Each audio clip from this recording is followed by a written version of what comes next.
6 weeks after the explosive eruption of La Soufriere and 4 weeks after the last explosion, St. Vincent is like a tale of two islands.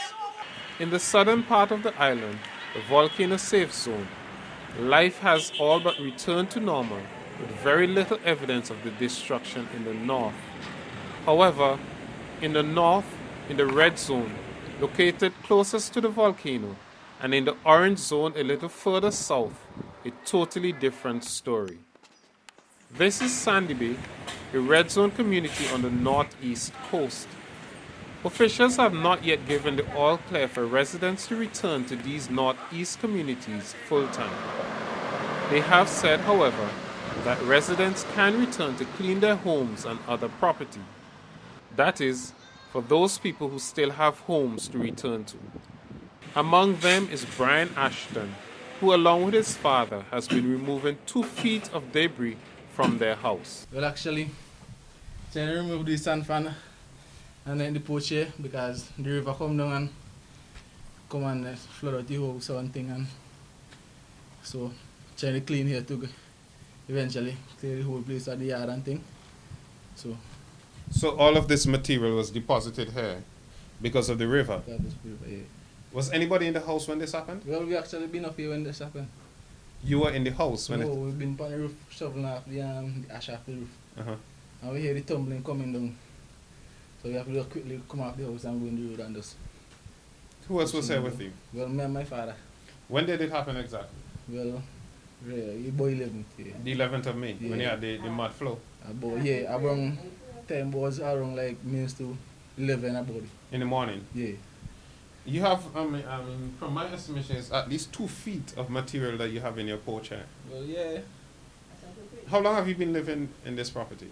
Well, since one, How many years is that? 27 years old. 27 years. Have you ever seen anything like this in Sandy Bay? Yeah, well, first flash flood, right? In 2011 or Yeah. 2013? 2013. Mm-hmm. We've been here, so I get experience that. So did you have as much material as you have now? No. How do you compare this to what happened then? Well, compare this was the most, we could say the most dangerous one I ever experienced. The first one builds like water and stick and thing. And little more than thing, but not much. But this one has a lot This of one has a lot of sand because of the volcano and the kind of water it push come down, so it just break banks and thing and push the sand one time with. How much of this material went inside the house? Well, about a foot and a half. Inside of the house? Yeah. So are you done cleaning I inside? don't clean inside already. So you're now living with the You know, porch? dealing with people. Are you comfortable living here after all that you've seen during this eruption?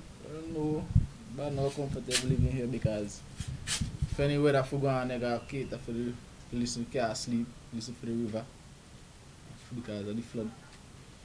But you call it a river, but generally this is just like a stream or a gutter, isn't it? Well, a river it be before them build a bridge.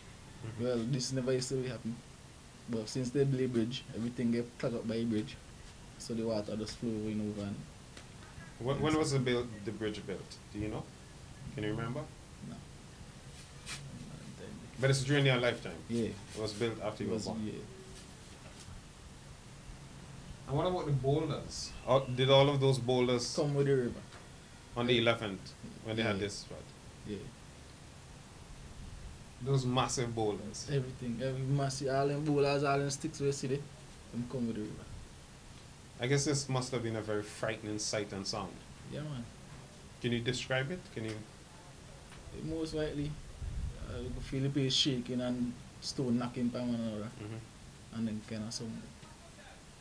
How long did it last for? Well, you could say about at least an hour and a half. And then the water subsided. Slow down. And after you could have just see everything was going on. And what are things like generally in Sandy Bay after the eruption? What are things like food, water, electricity? Well, electricity not the boat. As you could see, some of the pole line pull down. And water, well, a couple of trucks and jeep and people will just come and give, donate a case of water. to at least everybody in the village. But you don't have any water But- in the pipe. No. But we had a spring. We would just go and catch the water and things there, wash and, you know. Is it in Sandy Bay proper, or do you have to go up into the mountains? No, right by seaside, by a rock. Oh, I think I know where it is, or what it used to be. Yeah, So that's where you get your water. yeah.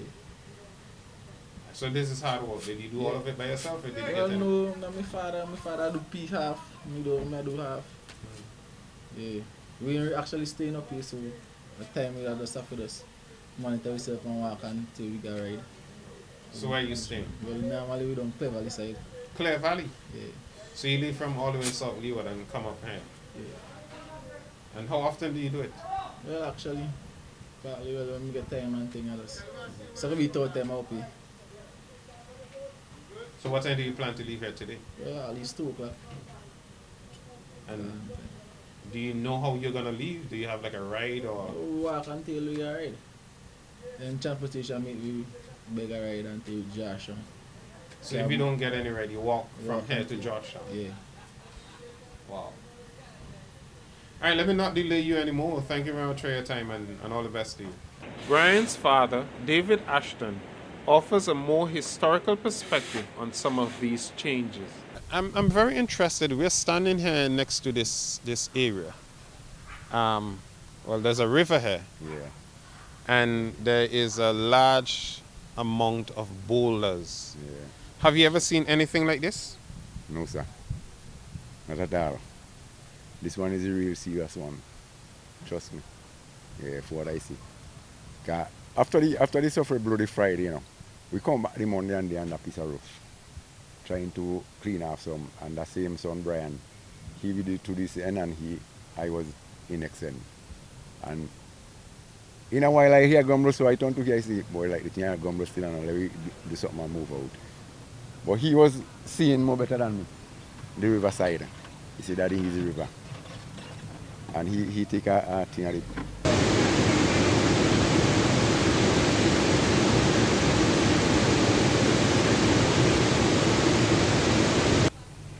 I said, boy, we have to come down after the roof and get away from here. The time we do so, river done so wrong.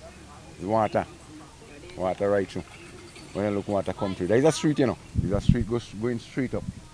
And that could take you back by the park entrance. But I'm saying like 4 feet of material there. See that? That's man. Serious, no joke. Yeah, trust me. And this water was running real heavy, you know. Real heavy, you know, soldier. We mean, we have to back away all part your drip up there. We have to go. And my partner, they been over there tell me, back away, back away. When my partner house, he was over there. He said, go by my house open. So were you scared? Yeah, in a little bit of time, you could be scared, but then after you just cool out a while, and then you will come back normal and watch the situation still. Your son was telling me that this never used to happen before the bridge was built. Never used to happen. Can you remember when the bridge was built? Well, I remember, but I don't have a really, like date and. Yeah, but was it when the road was originally built, or was the bridge built No, after that. After that. Yeah, after that. 'Cause when we came here, the road never used to be so. But after they built the bridge here. Yeah, after they built the bridge here. Yeah. Well, it's a good thing we have life still, so yeah. Have you lived in Sandy Bay all of your life? Yeah, I love my life. How do you feel seeing a community like this, and are you hopeful for the future? Are you confident that things would get better? Do you want to stay here? What are your thoughts? Well, where I go say personal, I love Sandy Bay. But if, as the boss man and me say we have to move from here, I'll move. If they give me a ticket. Because you see, it's a river. You don't know, you might be in the house next in the night, and then you come down catch you in the. What are you gonna do? So you best you move. Personally with me, I'm not feel like coming back here and live for what I witnessed. Because in 2013, this happened, but the water bill just run normal and just run around and go. But look at the state now. You can actually see something was going on here. Yeah, man. Yeah, serious. All across Sandy Bay, scenes of destruction. This wooden building, which entered the history books as the first secondary school north of the Rabica Dry River, did not survive the eruption. Here in North Windward, these two buildings, the Sandy Bay Government School, under which I am standing, as well as the Sandy Bay Secondary School, in the background, give an indication of some of the things that we will have to consider if we are going to live with La Soufriere. The Sandy Bay Government School, which is a concrete structure with a concrete roof, survived the eruption. The secondary school, however, notwithstanding the fact that it was a relatively temporary building, was built of plywood and had a galvanized roof. And the galvanized roof collapsed under the weight of the volcanic ash. Over the last decade or so, extreme weather events have continually reshaped the northeastern landscape of St. Vincent. However, Sandy Bay repeatedly bears the brunt of the destructive power of these extreme weather events. Pepper Village, a community in Sandy Bay, is transformed for yet another time. This time it is by the mud flows that came after the eruption of La Soufriere. These images contrast the current situation to what it was like in December 2016 when floods destroyed 5 houses located near to this river in Pepper Village. In the aftermath of the destruction wrought by La Soufriere and its related weather events, Charmin, a Sandy Bay resident, considers her realities in the context of her economic circumstances. Where did you spend the time? Where did you go to? Did you go to a private home or to a shelter? Well, first I went to a private home and then I left the private home and I go now to a shelter. I'm now at a shelter. Can I ask why did you leave the private home? Well, you know, sometimes family is taken because of this and then, well, that is why with me. Family take me because of the eruption and the kind of stuff. They've got, you know, some family, they want to do that because, and then a couple of days after you see different faces and I'm kind of strange with it. So you decided to go to the shelter? I decided to go to a shelter, yes. You're back in Sandy Bay now. Are you back for good? Well, not really, because where you see where I'm living now, and then the river is there and the beach is there, so I don't think I go come here to spend the rest of the life here, living here, and that kind of stuff. You don't think you want to live here anymore? I don't think I want to live here anymore.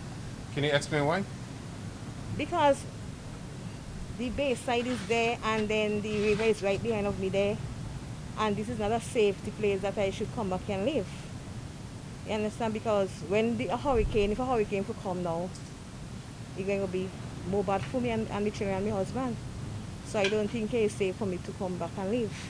Live. Live forever? Right. So, why are you here then? Are you cleaning or are you... Well, yeah, I decided to come and do what I have to do. If they said that, okay, to come back in Sandy Bay, I don't mind come here and because I can't pay rent. My husband is working, but I'm not working. So I cannot able to pay rent for the rest of the time if they will build my house with me. So I go decide to come here and stay for a little while, and then whenever they're going to put me, I'll go. So you're saying that you think it's better for the people to be moved out from certain areas because it's not safe? It's not safe. It's not safe to live in, especially people like who live into the beach side and the river side. It's not safe.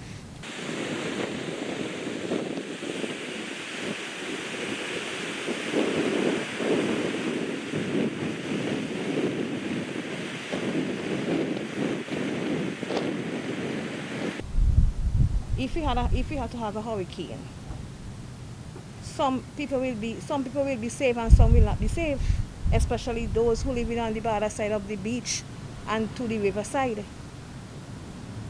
So that's why I say it's not safe for me to live here in a hurricane season. For me, you don't know when the river comes, it become heavier or whatever, because I was here for the draft and I think I would have go, because the kind of force the river came now with my twice I went and see, I think I would have go. But God is good, I'm here still. And it's like, I can't be here again. That's the 2013 trough system? Yes. And tell us, how have things changed as it relates to the river since the eruption. What damage, if any, did the river do? Well, it do a lot of damage. It do a lot of damage because when we had it in 2013, thing that I never see it do. Now it do. Because yes, it extend more. It extend more, yes. So I wouldn't encourage people who live to the beach side and the riverside to live back there. I prefer if they get relocated, let them go. And if you get the chance to relocate, you will take that option? Yes, please. If I get the chance to relocate, I will go too. Tell me a little bit about who else lives here with you. You said your husband? Yes, my husband and my 3 children. How old are your children? They are 17, 12, and 8. 12 and 8. Yes. And tell me about your economics. Do you work? You said you don't work. Well, but do you do anything to... I do timekeeping for about 17 years now. And you know, that's like twice a year. So that's my job. I do differently. I do have my shop. And then I used to do vendoring. I go out and sell and them stuff. So you have a shop? Yes, it's a shop. Did your shop survive the eruption? I mean, like, I understand that a lot of shops were burglarized. Were you unfortunately one of those persons? My shop didn't burglarize. It just been the shed of the break off, but nothing didn't move from it. Nothing, nobody didn't come to my place and break from it. So you were able to save your goods? Yes. But yeah, I have to end up and carry them to get because at the same time, the finance and them stuff, so I take them. I didn't know, like, we used to sell like plenty stuff on them, stuff, like thin stuff on them I used to sell. So I just gonna carry them and use them for myself. Are you hopeful for the future? I mean, you said that you would like to move, but when you look around your community and you see it like this, what comes to your mind? Where do you see yourself, and where do you see Sandy Bay in like a year's time? Well,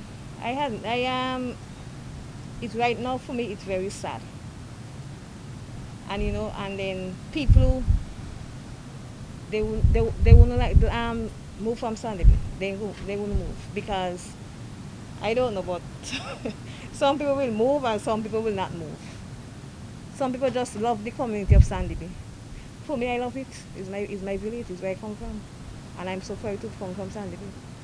But if they had to relocate me anywhere else, I'll just go. But I'll never give up on my community of Sandy Bay. I love Sandy Bay.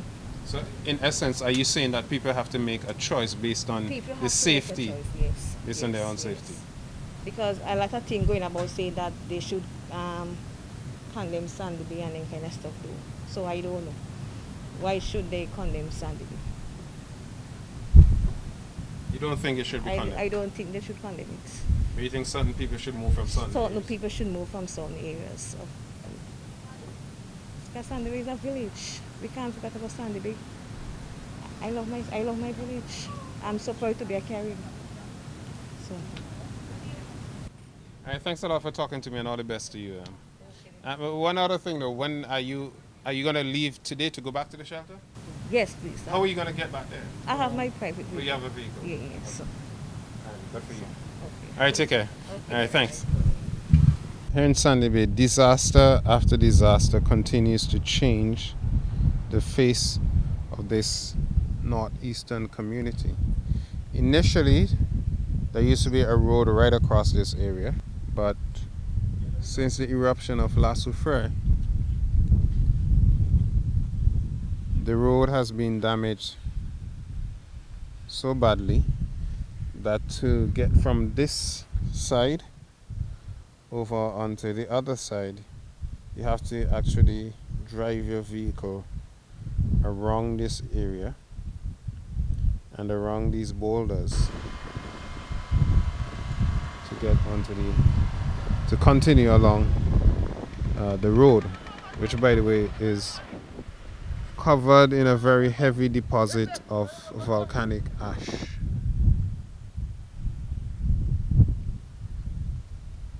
But even before the volcano, this area had substantially been changed by flash floods, because in one instance I can remember that I came to report that about 5 houses had been washed away in this area. The residents had said there used to be a very small insignificant gutter running down the area, but over the years it has evolved into a stream whenever it rains heavily, and it has caused significant damage to property in this area here in Sandy Bay. Further south in Overland, but still in the volcano red zone in the northeast, people are returning to assess and clean their homes. Rockeye, however, had defied the order to evacuate and spent the entire eruption in his community. He also experienced the 1979 eruption of La Soufriere, but says that the 2021 eruption was far more destructive. Well, this one is more rougher, more dangerous. Show a lot of stuff, destroy the fruits of them, the trees of them, and so on. A lot of provision and things get destroyed by the ashes. I myself lost a lot of sweet potatoes, yam, plantain, ginger, peas, plus I lose a cattle, 2 pig and a goat. I don't know if they die or people take them because after 2 days after the eruption, I leave and go and look for it. And I didn't find them. I only find the mother and one of the pig. And I didn't get the cattle and I didn't get the goat and 2 of the pigs. We have no electricity, no water. And we just go by the shop and buy a bit of food. To say getting a donation from anybody, we having no donation. Because they say they ain't giving nobody in the red zone and this side here, no water, no food. So we go by the shop, we have a couple of shops around, still open, and then they sell with food and things. So you have lost your produce, you've lost some of your animals. What does the future look like for you? Well, we have to say rough. You got to start all over fresh again. And the government has lots of things to do. Because you have lots of horse damage. Plenty farmers lose the produce, lose the animal. Yeah, so the government has lots of things to do in the red zone here. But are you hopeful? Are you optimistic? Do you think that things will turn out well with time? Well, I think so. I think it will be done very much to us. Because the sea we need and we got all over fresh again. Because the whole place, you have to say, cover. The whole land cover with about 7 feet of sand on the earth. Because this is not ash. Because this is stuff. You said 7 feet. Did you mean 7 inches? Yeah, 7 inches of sand on the earth. So all the provision on the earth cover down. Yeah, all the yam, tanya, dashi, edos, potato, groundnuts, ginger, everything covered down. Where did you do your farming? Well, over Turma. I farm on that side of Turma. So how have you been occupying yourself? I mean, are there a lot of people in your community? How do you pass your days? How do you spend your time? At this time here? Yes. Well, you have to say rough. Plenty rough. Yeah, after the disaster going on and with around, plenty rough. But we used to share with one of each other. We used to go by each other. Whatever we have, we share with each other. We cook and eat. About 15 of us in the community here. You have some other guys up there. Yeah, by the White House, we have a guy there. And you have some youngsters down there, some young teenagers, about 4 of them. Them ain't move neither. Them steady. Yeah, them real strong for some young teenager. This young man here again, this one, he experienced everything too. Yeah, he could give some information because he did right you too. Yeah, he stick up too, he ain't move.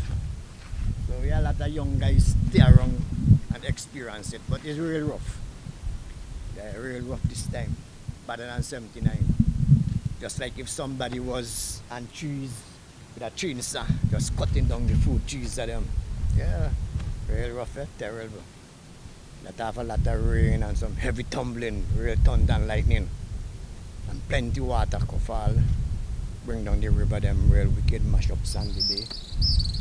London, Olympic River horses mash up. When I wake up in the morning, I just give thanks that the suffering are giving heavy gas and things to say, well, we had dead people, we didn't have nobody die.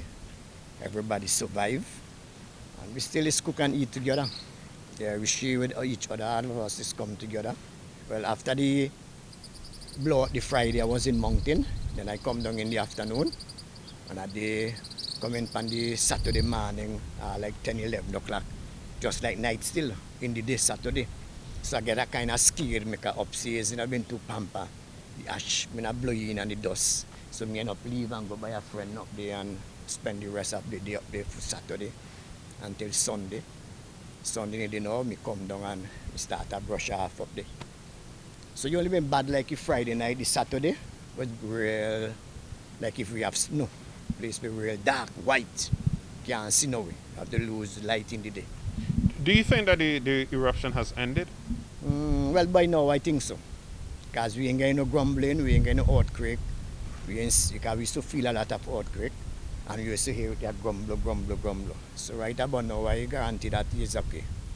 Yeah, I feel it's all right, and then the place be real hot. We ain't feeling no breeze, just heat. So right now the heat cut off, we getting like a breeze, and we ain't grumbling again. So I believe it's all right for now. All right, thanks a lot for talking to me. Winston Shallow, a farmer, businessman, and pastor, relied on his faith when he defied the evacuation order. Yeah, I only send my family down, and I stay. Down where? My family in Riley, Carey, Mespo, Eruption. Why did he decide not to evacuate? Well, God ain't giving us more than what we can bear, because I'm a pastor. He ain't giving us more than what we can bear. So I decided to stay because, I cast my house down cellar, have my business place too. So I decided not to move. I am moving.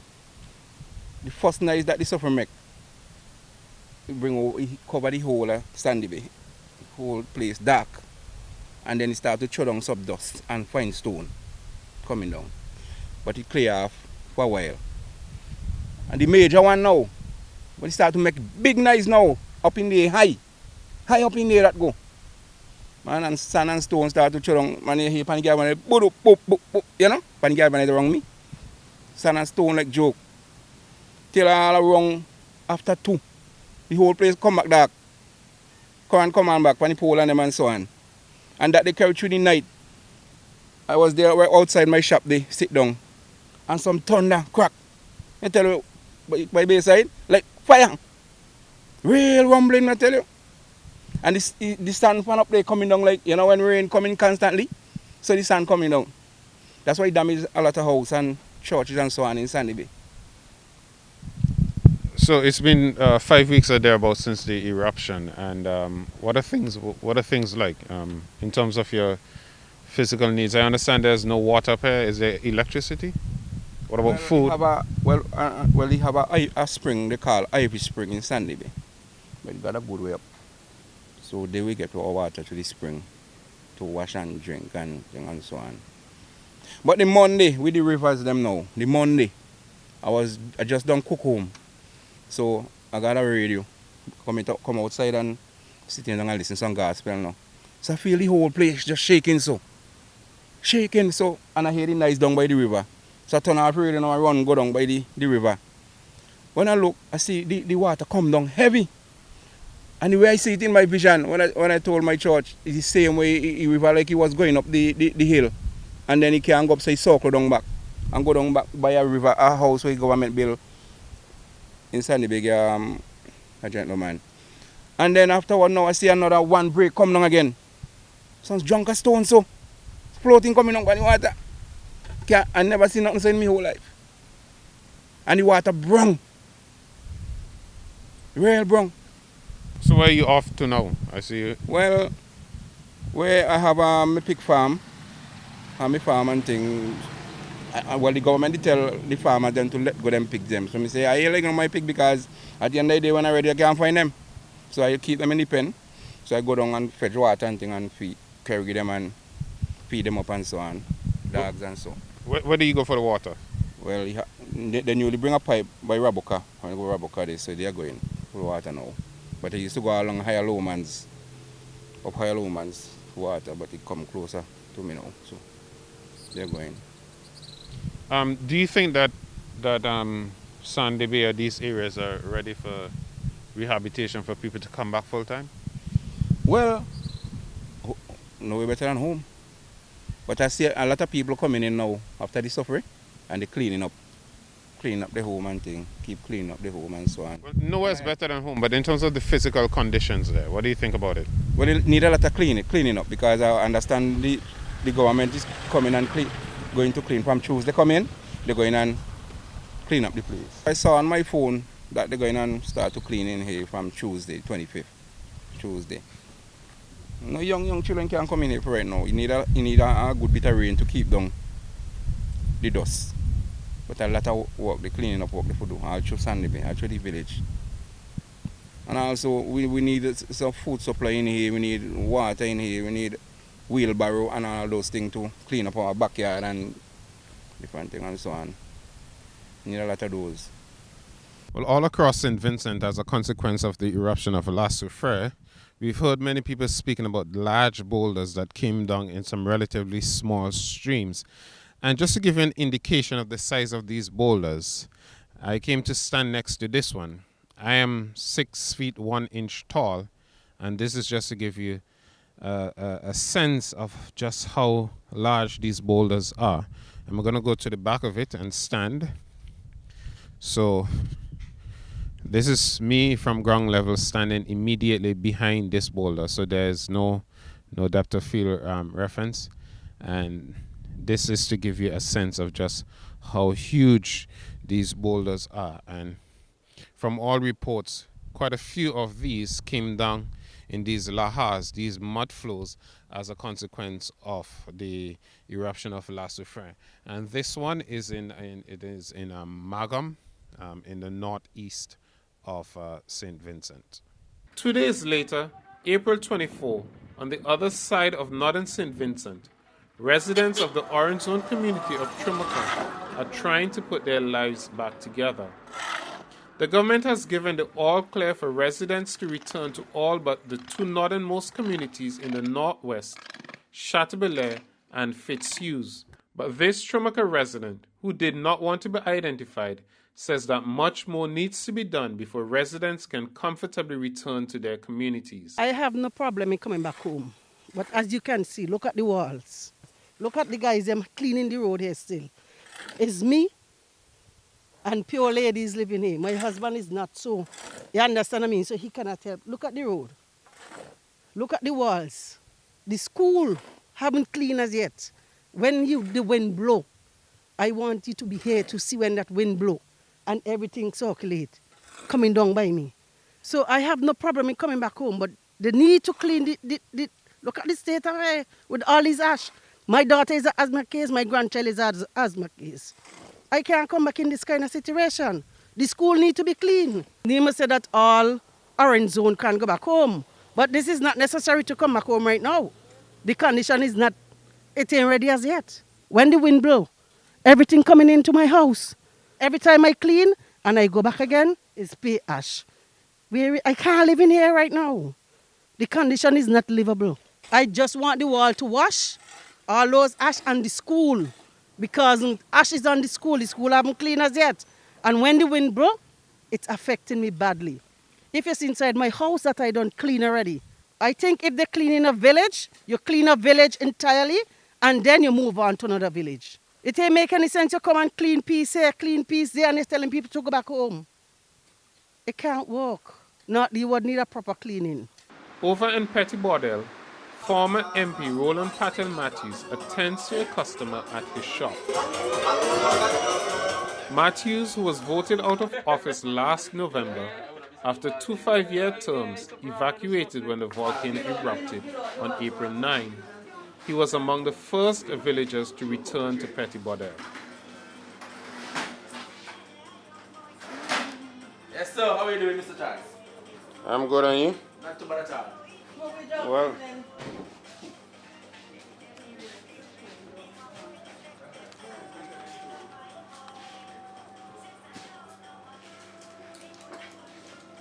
so what things are like in Pito? Well, right now, people are gradually coming back. Some people come and clean and go back again, but so far so good. Nowhere is better than home.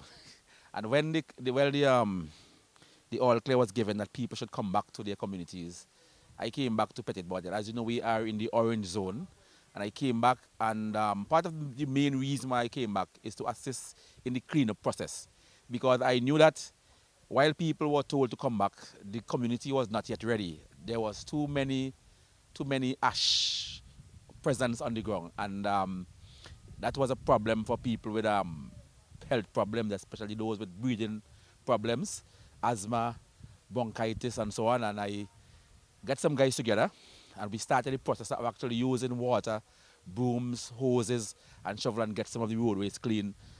And then afterwards, Braxa came in and they basically finished that off. But the village is not quite complete as yet. There's about, in terms of what Braxa did, I would say about 80-85% of the roads have been cleaned and washed.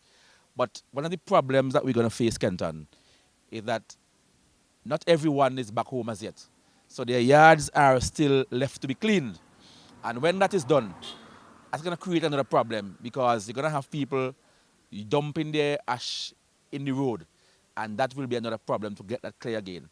For example, where I'm living now, I take it upon myself to clean my yard, my gateway, that of the neighbor.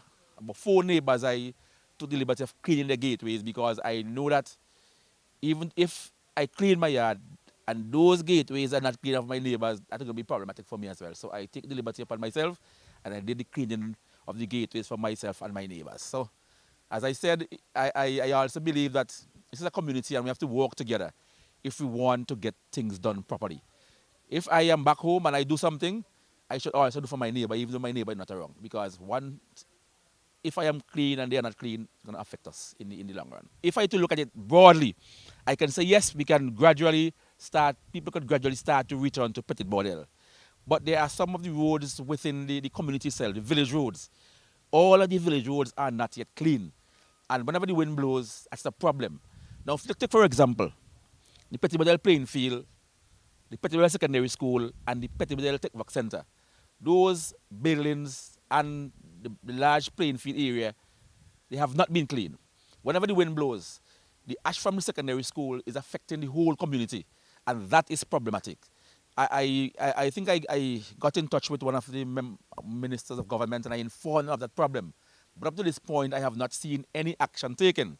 So those houses that are located in close proximity to those buildings, persons coming back to those houses will have a problem. So in that regard, I don't think that the entire village is ready yet for people to come back home. Later that same day, this tractor was removing ash from the Petit Bordel playing field. Ash from the roof of the secondary school, Tech Vox Center and the grandstand, however, remains a problem. The buildings were cleaned on Saturday, May 29, 5 days after Mr. Matthews' commenced. The cleaning process highlighted the concerns the former MP had raised in his interview with Eyewitness News. Now, this is taking place after most people already clean their roofs.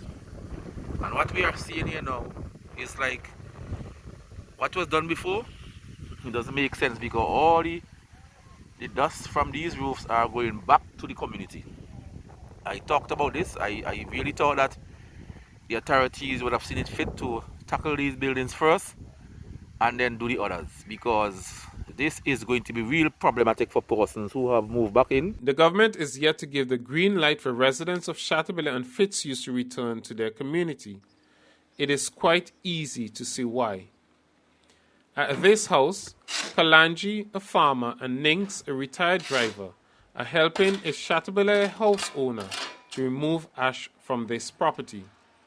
But even as he helps another resident to return to normalcy, Kalanji is unsure of his future.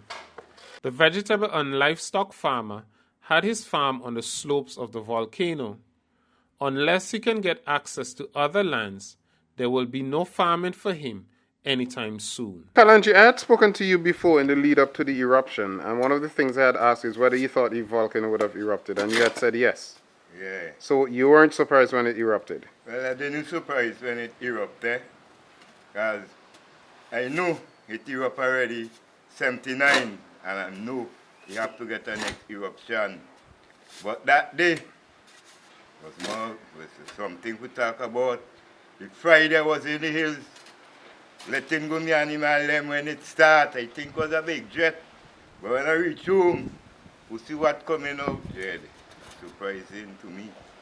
And I did not decide to move. I stayed till it's Sunday, but the scientists them tell me move out. So I move out and coming in. And what I see take place inside here, I will never like to witness a next one like this again. Can you explain? What exactly did you see? Well, the ash coming out And the way how the things him operating, you hear good and things coming down from that side of the mountain like muck. I say like muck, but I will never like to experience it again. So, you're a farmer. You farm on and the slopes of the volcano. Yeah. Have you been back since?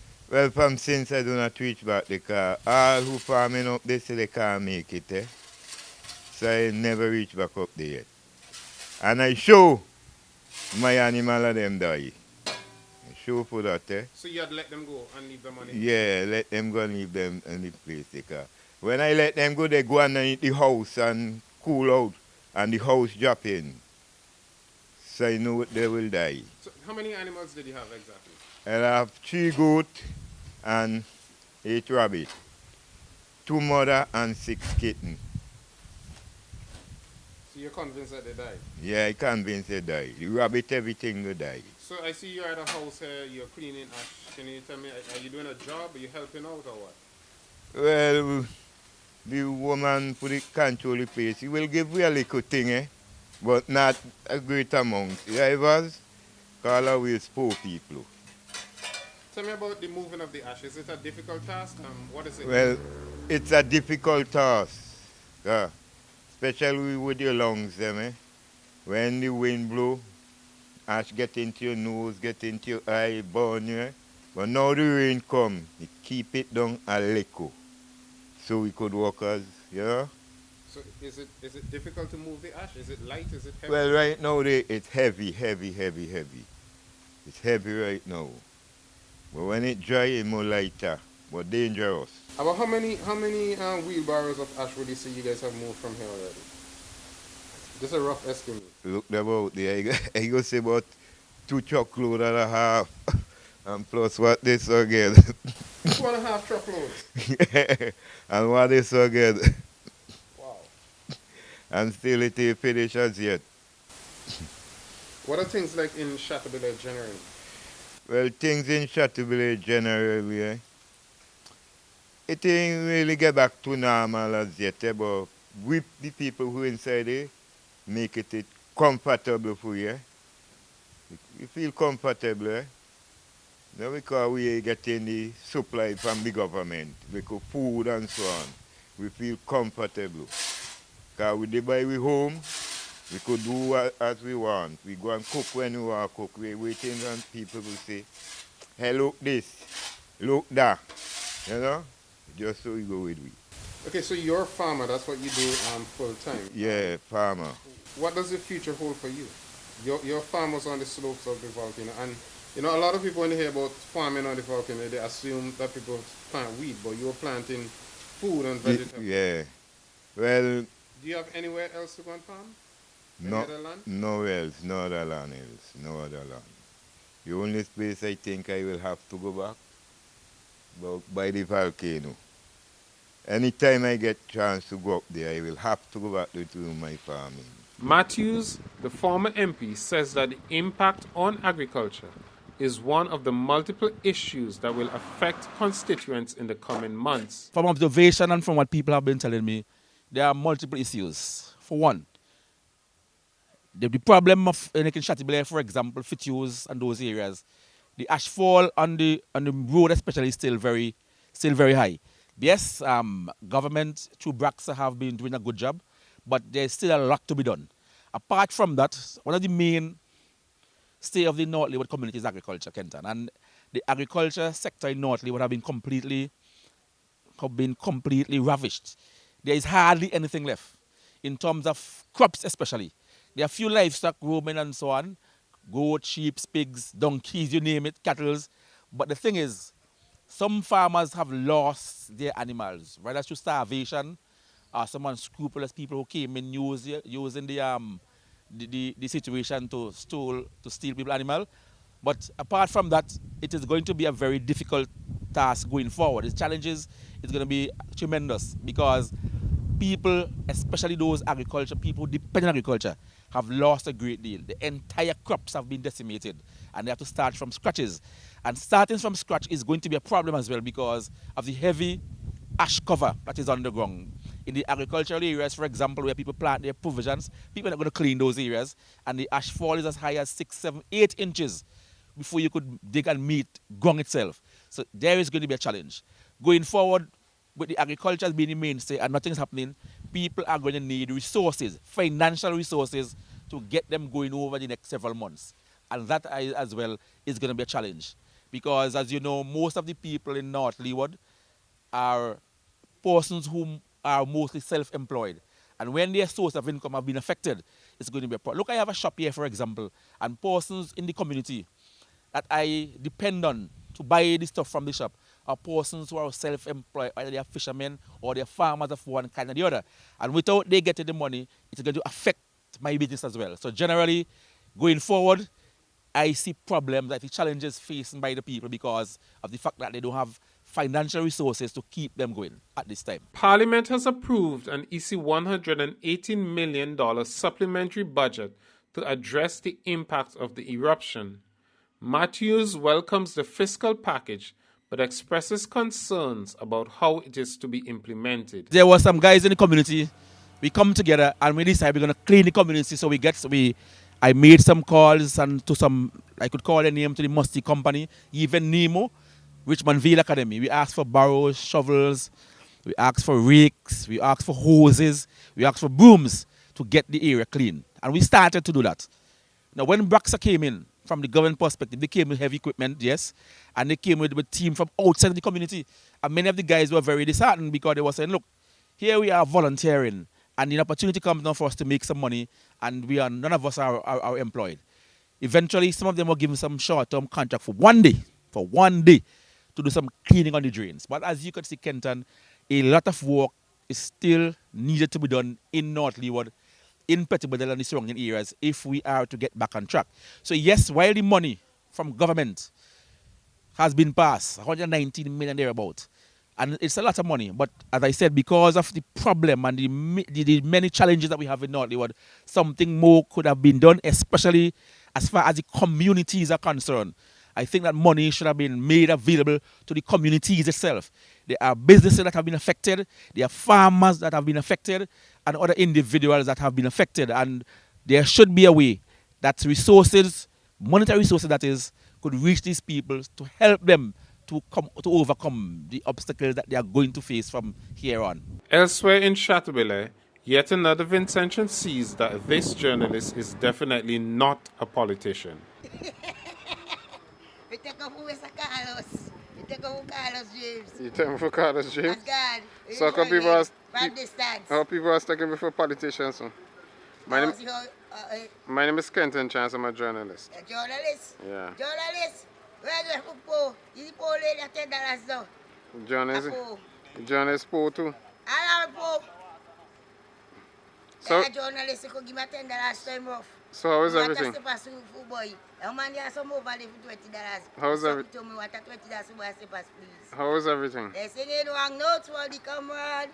Ay. You must take me, left me mouth in me mumba. You must take say I na Vincent too. So now you ain't left your mouth in the mumba. What are things like in Chateau?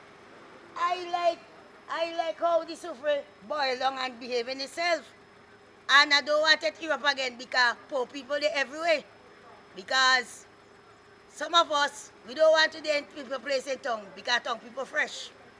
And they feel the prejudice. And don't want Chateaubelair people come by the place. But Chateaubelair have educated people too. Educated people everywhere. Down here the car stuff go there. My mother used to be the librarian and that's the town clerk. And it's all we got to help to build the country. All we. What's your name is? Flo Glasgow. My father, you live in a glass house, you don't throw stone. Rastaman throw one stone and he bring a bad feeling to our kids. So where in Kingston are you staying? I do stop in Kingston. I used to be by the center, North Central Windward, North Central Leeward rather, Peter's Hope. I used to be writing the representative at the constituencies. Who's that? Peter's Hope? Yeah. By the document area. Okay. So are you back so in? I want my what you call it there? Me want me food stuff. Me want me mattress flow glass chatibule. I don't have no food, so flow glass chatibule. I'm going for me food stuff and what my name there? Mr. Hola. He has some people, then I walk in the home.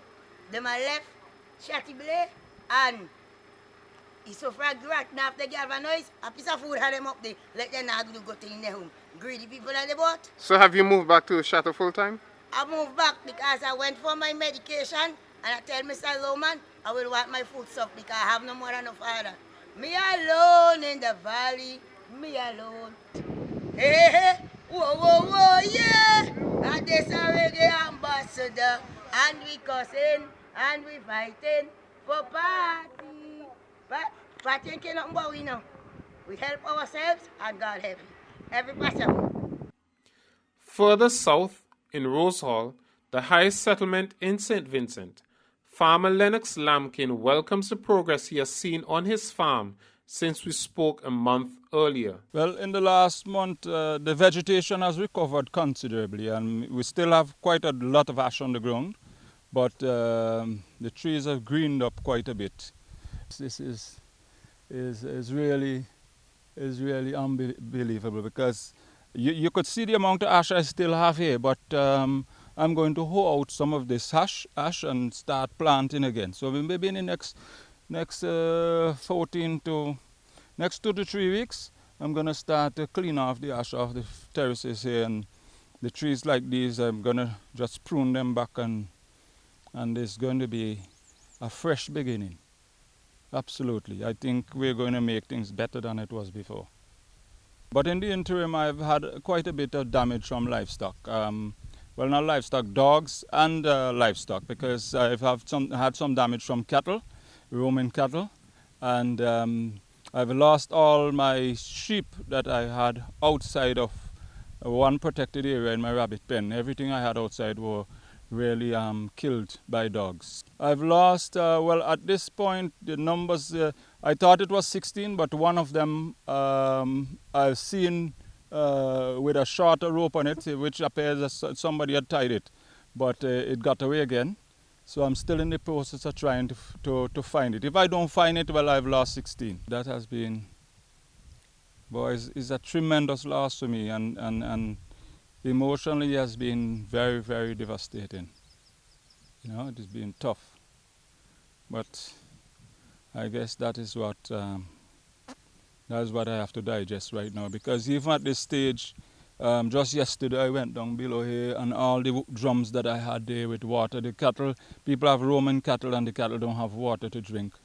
And they've all but they turned over everything looking for water. And I don't understand it, because at this point most of the farmers are back on site, but I don't know if there's been any instruction or directive from the ministry so that people could rein in their animals, but they still have cattle roaming. So most of my devastation came not so much directly from the volcano, but from the policy of letting go all animals and evacuating. That has been a devastating problem for us. Well, the lack of water was a problem during, say, the first 14 to 20 days because water was disconnected in Rosal on the farm here and in Trumuka.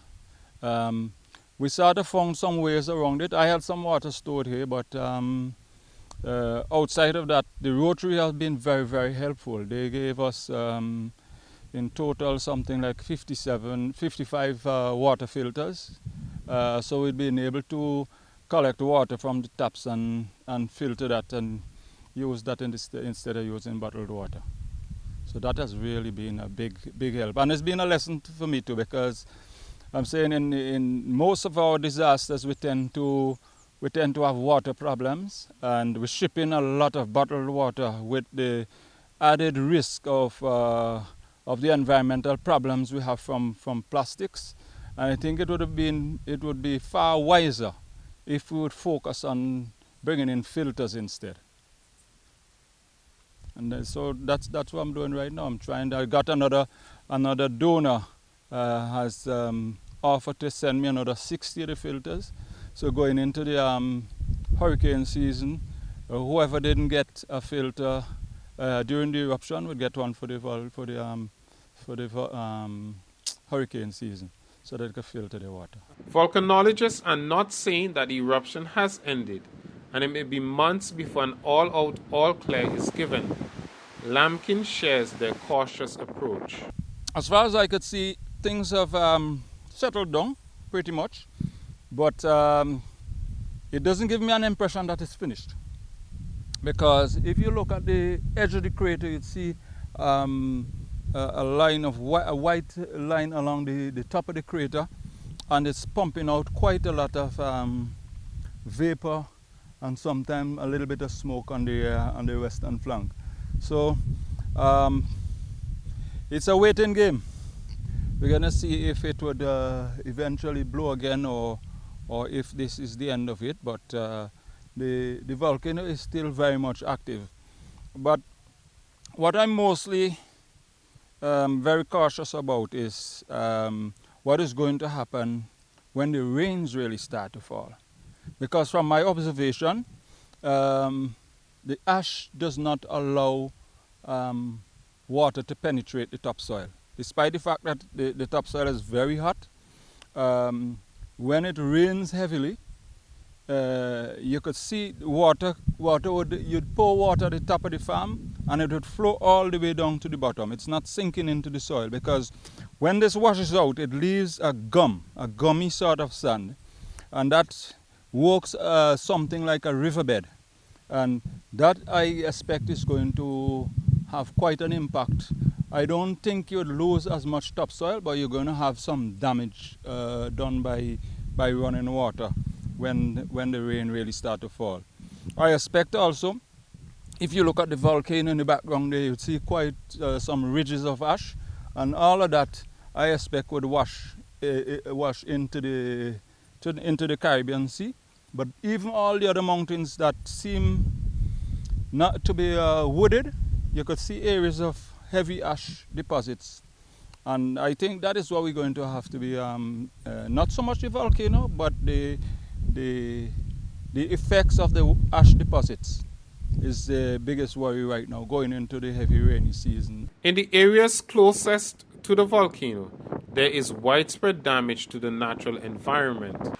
The Richmond Recreational Park is no longer a welcoming sight, and Wallaboo River, once an access way to the mountain farms, has shifted hundreds of meters north.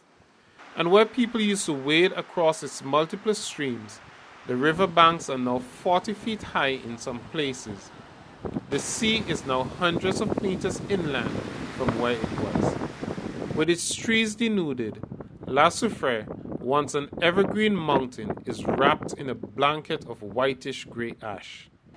The transformation attracts curious onlookers by land and sea, despite the dangers in the unpredictability of the volcano and the other hazards associated with it. Here in Richmond, at the foothills of La Soufriere, we can see the destructive power of this volcano when it erupted on April 9th.